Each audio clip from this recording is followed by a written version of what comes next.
नमस्कार, मेरा नाम राजा राम बिहारी। आप देख रहे हैं पब्लिक रिकॉर्डिंग। दोस्तों, राम मंदिर पे लगातार जो है राजनीति की जा रही है।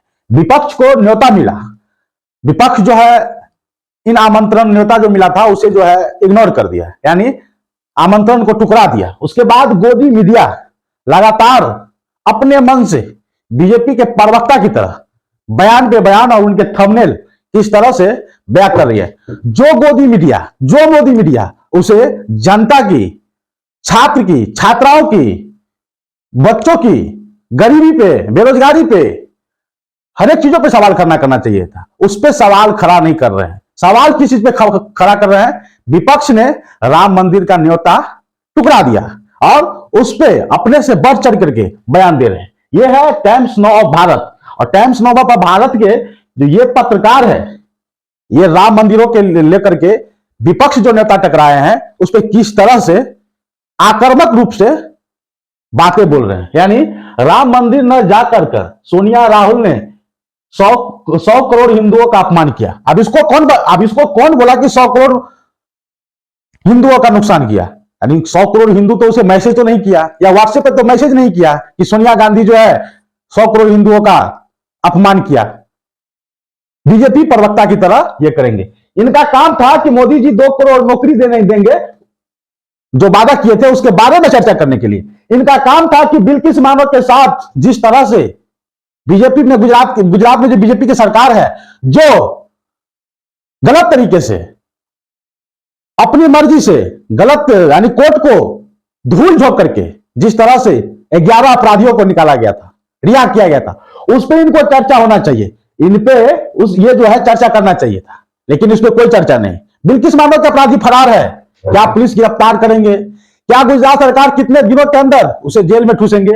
ये सब मुद्दा को दबाया जा रहा है। यानी जो मुद्दा मेन था, जो मुद्दा जिस पे गुजरात सरकार गलत तरीकों से अपराधियों को संरक्षण देते हैं, अपराधियों के साथ काम करते हैं, और अपराधियों में जब जिस प्रकार से काम करते हैं उस पर कोई सवाल नहीं खड़ा किया जाएगा, कोई डिबेट नहीं होगा, कोई न्यूज पाठशाला के न्यूज में कोई चर्चा नहीं किया जाएगा, और इन अपराधियों पे कोई सवाल खड़ा नहीं करेंगे। यह है गुल्लू तेजस्वी यादव के बयान पे खूब भर के, खूब अपना भड़ास निकाले, लेकिन तेजस्वी यादव के इसके भड़ास से और भड़कने से कुछ फर्क नहीं पड़ने वाला है। लेकिन ये मैंने कहा था, अगर हम मंदिर चले जाएंगे तो अस्पताल जाने की जरूरत नहीं है, लेकिन इनको कोरोना में इनकी हवा गुम हो गई थी।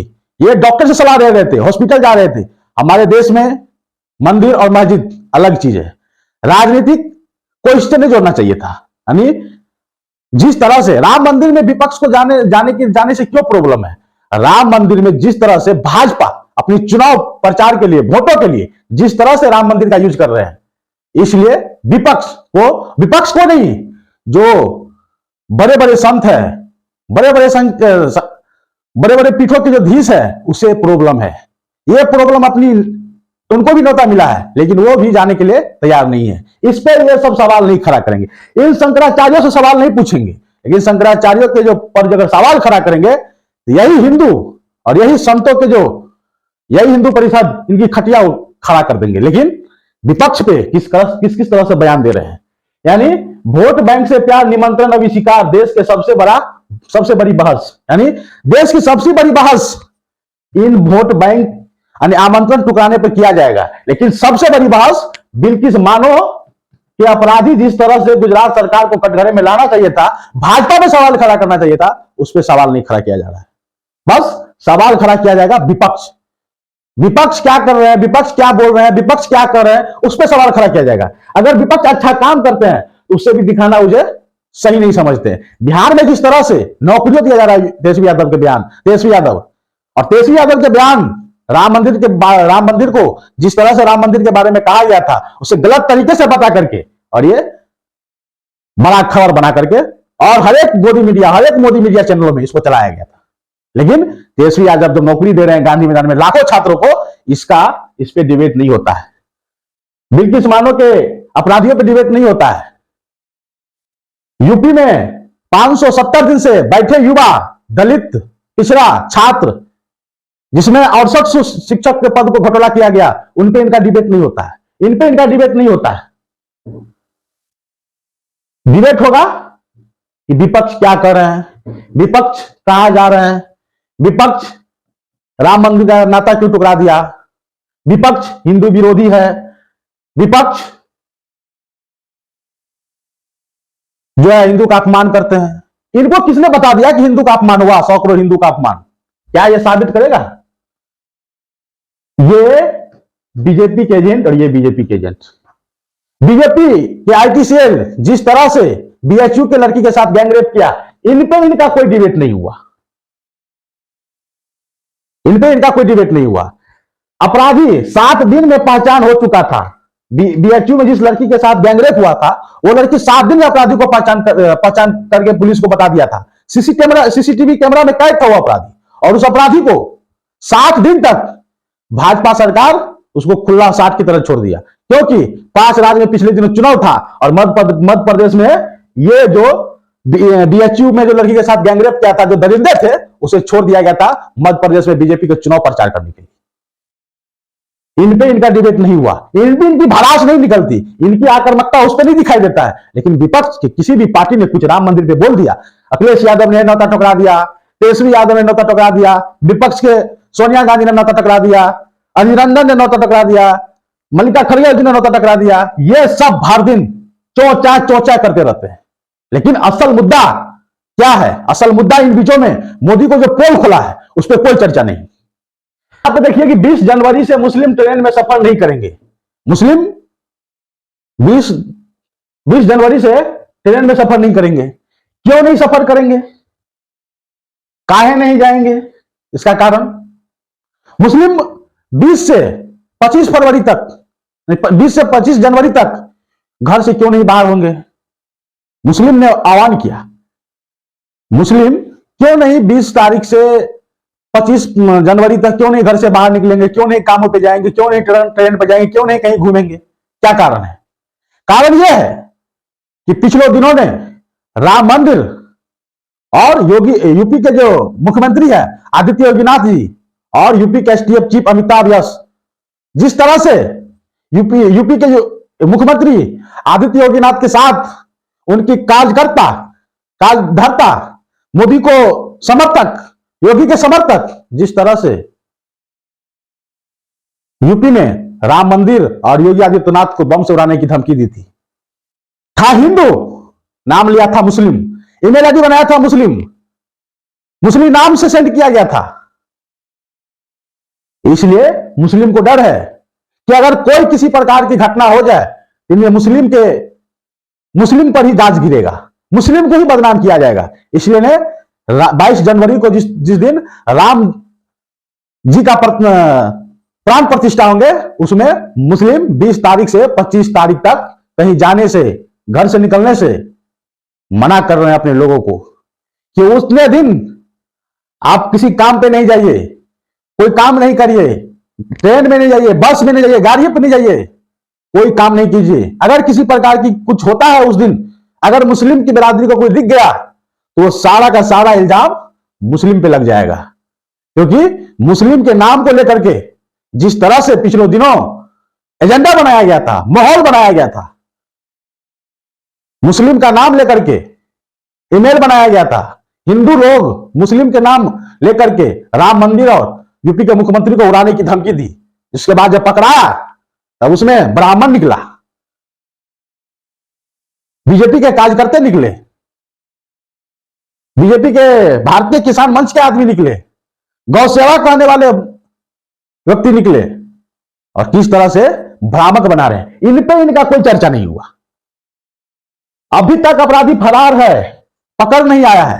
सब मुद्दों को दावा करके विपक्ष न्योता टुकरा दिए, विपक्ष 100 करोड़ हिंदुओं का अपमान किया, विपक्ष वोट बैंकों के लिए, मुस्लिम वोट बैंकों के लिए मंदिर नहीं जा रहे हैं। ये सब चीज खबर को बना करके जो मुद्दा जरूरी है उस मुद्दों से भटकाया जा रहा है। मुद्दा जरूरी था, यहां पे जो चारों पीठ के संत है वो क्यों विरोध कर रहे हैं, योग क्यों नहीं जा रहा है, इस पर कोई चर्चा नहीं है। इन सब संतों का कहना है कि मंदिर जो है अभी पूरी तरह से तैयार नहीं हुआ है, ये हमारे धर्मों के खिलाफ है। जब तक कोई मंदिर पूरा ना बन जाए, उसमें अगर प्राण प्रतिष्ठा हो तो वो हमारे संस्कृति धर्मों के खिलाफ है। मोदी जी मर्यादा की सीमाएं लांघ रहे हैं, यानी निष्कालन सरस्वती कर रहे हैं। देखिए क्या करें, अयोध्या में जो आयोजन हो रहा है वह चुनाव के चलते हो रहा है।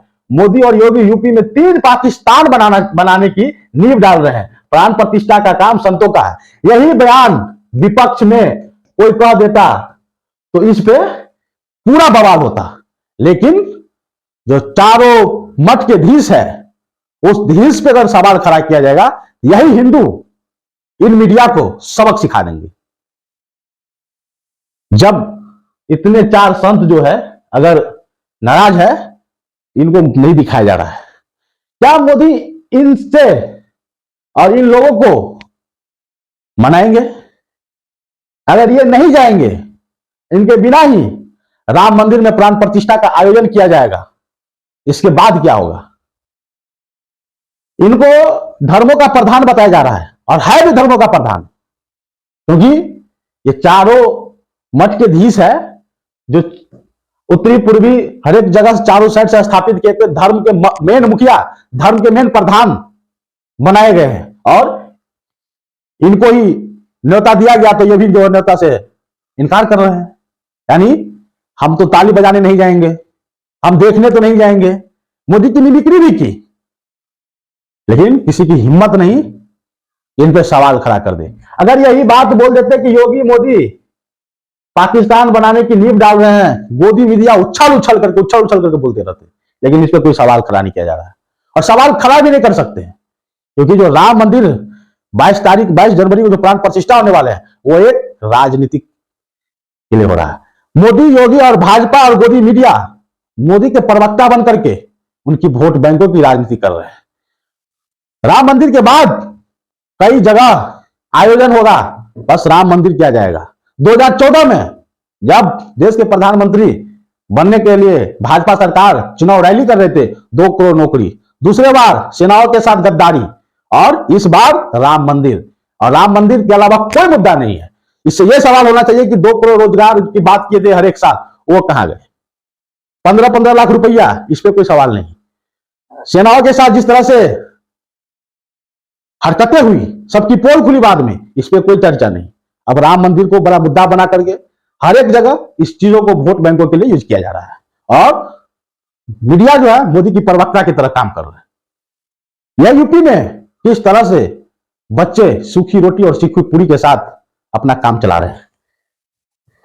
यहां देखिए, ये तस्वीर में देखिए, यहां पे पूरी है, यहां पे रोटी है, और यहां बच्चे जो है उनको, यहां 2 बच्चे हैं जो इनको सुखा करके धूपा में अपना पेट चला रहे हैं। क्या राम मंदिर में इन्हें जाने का मौका मिलेगा? क्या राम मंदिर में इन्हें खाने का मौका मिलेगा? नहीं मिलेगा। गरीब है, गरीब लोगों के लिए राम मंदिर जरूरी नहीं है, नेताओं के लिए जरूरी है, जो उस कद के अनुसार जरूरी है उसे न्योता दिया गया है। क्या एक भी गरीब बच्चे को मंदिर में जाने का अनुमति दिया गया है? नहीं दिया गया है। सेना के साथ जो हमारे देश के प्रधानमंत्री बिना सेना से राय विचार लेते हुए अपने मर्ज से जो अग्निवीर योजना लाए, सरकार से सवाल होना चाहिए था, मोदी गोदी मीडिया को सवाल करना चाहिए था कि अग्निवीर योजना में जिस तरह से इन लाखों छात्रों का भविष्य बर्बाद हुआ है और ये आज के दिन ही प्रदर्शन किया जा रहा है, यहां इस पे और इन पे चर्चा नहीं हो रहा है। जिस गलत तरीके से अग्निवीर योजना का लाना और जो बच्चे तैयारी कर रहे थे उसकी भविष्य खराब करना, मोदी पे सवाल खड़ा नहीं किया जाएगा, भाजपा सरकार पे सवाल खड़ा नहीं किया जाएगा। यही लड़के जो थे, जो मेहनत कर रहे थे देश की सेवा के लिए, आज वो जब अग्निवीर का खुलासा हुआ, जब अग्निवीर के बारे में लोगों ने जाना कि असल मुद्दा क्या था और सरकार ने इन युवाओं के साथ कितना बड़ा ठग किया है, ये चीज नहीं चलाया जा रहा है, इन पे कोई डिबेट नहीं हो रहा है। मोदी सरकार ने अग्निवीर की आड़ में सेना चयनित 1.5 लाख से ज्यादा युवाओं का भविष्य बर्बाद कर दिया है, यानी 1.5 लाख से ज्यादा युवाओं का भविष्य बर्बाद कर दिया है। जननायक राहुल गांधी जी ने इन युवाओं से 26 दिसंबर 2023 को मुलाकात की और न्याय के लिए हर कदम पर साथ देने का वादा किया था। आज इन युवाओं ने कांग्रेस एक सर्विसमैन विभाग के अध्यक्ष कर्नल रोहित चौधरी जी की उपस्थिति में जंतर मंतर पर मोदी सरकार की तानाशाही का विरोध किया। संघर्ष जारी है। जय हिंद। यानी जो युवा तैयारी कर रहे थे कि अब सरकार जो है आर्मी का, सेना का भर्ती निकालेंगे, जिनकी उम्र 22 उम्र से 23 उम्र तक के बीच में थे, वो उन युवाओं को परीक्षा दिया गया था, रिटर्न पास किया गया था, सब कुछ हुआ था। उसके बाद जब ज्वाइनिंग की बात हुई, ज्वाइनिंग जब लेटर आने वाले थे, तो इस नियम को चेंज कर दिया गया और अग्निवीर जैसी योजनाओं को लागू कर दिया गया। और उसमें कई युवाओं का उम्र 22 से 23 साल था, उसको छाट दिया गया। कई युवा फांसी लगा लिए। इस पर कोई डिबेट नहीं हो रहा है, कोई चर्चा नहीं हो रहा है। बस राम जी के प्राण प्रतिष्ठा में विपक्ष ने क्या कहा, विपक्ष ने क्यों नाता टकराया, इनकी खुदगर्जी है, इनकी जरूरत है ये इस पे चर्चा बनाई, इस पे माहौल बनाया जाए। असल माहौल को, असल चीजों को, असल मुद्दों को नहीं खड़ा किया जा रहा है। उत्तराखंड में अंकिता भंडारी के साथ जो हुआ, उसकी मां आज पुष्करधामी सरकार पे आरोप लगा रहे हैं। अंकिता भंडारी के मां को जो लोग सपोर्ट कर रहे हैं, जो लोग उस न्याय के लिए लड़ रहे हैं, जो लोग अंकिता भंडारी के मां के साथ न्याय की लड़ाई लड़ रहे हैं, उस पर पुष्करधामी भाजपा सरकार केस कर रहे हैं, धमका रहे हैं, डरा रहे हैं। क्योंकि जो अंकिता भंडारी के साथ किया था, वो भी भाजपा पार्टी के विधायक विनोद आर्या के बेटा पुलकित आर्या थे। तो इस चीजों को बचाया जा रहा है। भाजपा में ऐसे कई दरिंदे हैं और कई दरिंदों को भाजपा सरकार, गुंडों को संरक्षण देते हैं। गुजरात में कोर्ट ने आरोप लगाया कि भाजपा सरकार इन दरिंदों के साथ मिलकर काम करते हैं, इनकी संरक्षण देते हैं। गुजरात सरकार, इनको गलत तरीके से निकाला गया, कोर्ट से फ्रॉड किया गया, कोर्ट के आंखों में धूल झोंका गया, लेकिन उस पर कोई डिबेट नहीं हुआ। भाजपा के प्रवक्ता से भी सवाल नहीं खड़ा किया गया, क्योंकि मोदी के मीडिया तो प्रवक्ता है ही, तो फिर इस पर चर्चा ही नहीं हुआ। कांग्रेस के प्रवक्ता ने हालांकि इस पर पूरा प्लान बनाया था, इस मुद्दे को उठाएंगे, उस मुद्दे को जब हमको बुलाएंगे, उस मुद्दे पर जब बात करने के लिए बुलाएंगे, तो हमने सरकार से सवाल खड़ा करेंगे। बुलाया ही नहीं तो जाएगा कैसे? तो ये खबर है कि असल मुद्दा को छोड़ करके मोदी मीडिया, अब गोदी मीडिया, अब गोदी मीडिया कहे, मोदी मीडिया कहे, अगर आज से पहले अगर गोदी मीडिया था तो ठीक था, लेकिन अब जो है मोदी मीडिया हो गया है, क्योंकि मोदी जो प्रवक्ता बोलते हैं वही मोदी के जो गोदी मीडिया वो भी बोलते हैं। जहां तक कि 400 वोटों जो सीट है वो भी जीत बता चुके हैं मोदी मीडिया। अगर राम जी की प्राण प्रतिष्ठा में भाग नहीं लेंगे विपक्ष, तो विपक्ष जो है उनका कोई खैर नहीं है, विपक्ष जो ऐसे ही हार गए। वो तो समय आएगा, 2024 में चुनाव होने वाला है, वो तो वक्त बताएगा कि क्या होगा नहीं होगा। लेकिन असल मुद्दाओं को छोड़ करके सिर्फ गोदी मीडिया और टीवी चैनलों पे राम मंदिर चल रहा है। राम मंदिर हम सबके मन में है, हम सबके आस्था में है, हम सबके दिल में है। राम मंदिर का और राम जी की जो पूजा है वो आज से नहीं, कई पूर्वजों से होते आ रहा है। तो राम मंदिर पे राजनीति करना बंद करे गोदी मीडिया, मोदी मीडिया और ये राजनीतिक भाजपा के जो प्रवक्ता है। जो काम है, जो जनताओं का काम है, जो जनता की आवाज है। यूपी में पुलिस जो है, जो लोग एफआईआर लिखवाने जा रहे हैं, उसका एफआईआर लिखने के लिए मजबूर नहीं। वो आदमी मर जाते हैं लेकिन एफआईआर नहीं लिखते हैं। इस प्रकार से अयोध्या में जो राम जी आएंगे और इस प्रकार से अयोध्या में जो काम हो रहे हैं, एक किसान अपनी जमीन की लड़ाई करने के लिए कई सालों तक इन डीएम, एसडीएम और कोर्ट के चक्कर लगाते रहे, लेकिन उनको न्याय नहीं मिला। तब पुलिस के सामने अपने चेहरे पे पेट्रोल छिड़क कर और आग लगा लिए। क्या यही राम राज में न्याय है? क्या यही राम राज में इस प्रकार से छात्रों के साथ की बर्बरता, छात्रों के साथ मारपीट, पुलिस छात्रों को साथ जिस तरह से 570 दिन से धरना में बैठे हैं, एक महिला, एक लड़की, ये युवा आज रो रहे हैं। उस राम मंदिर के दिन अगर मुसलमान निकलते हैं बाहर, कोई घटना होता है, तो सारा का सारा इल्जाम मुसलमान पे थोपा जाएगा। इसलिए मुसलमानों ने कहा कि हमें 20 से 25 जनवरी तक घर से नहीं निकलना है। तो हमको लगा ये खबर बताना चाहिए था। मिलते हैं अगले वीडियो में, तब तक के लिए बहुत बहुत धन्यवाद।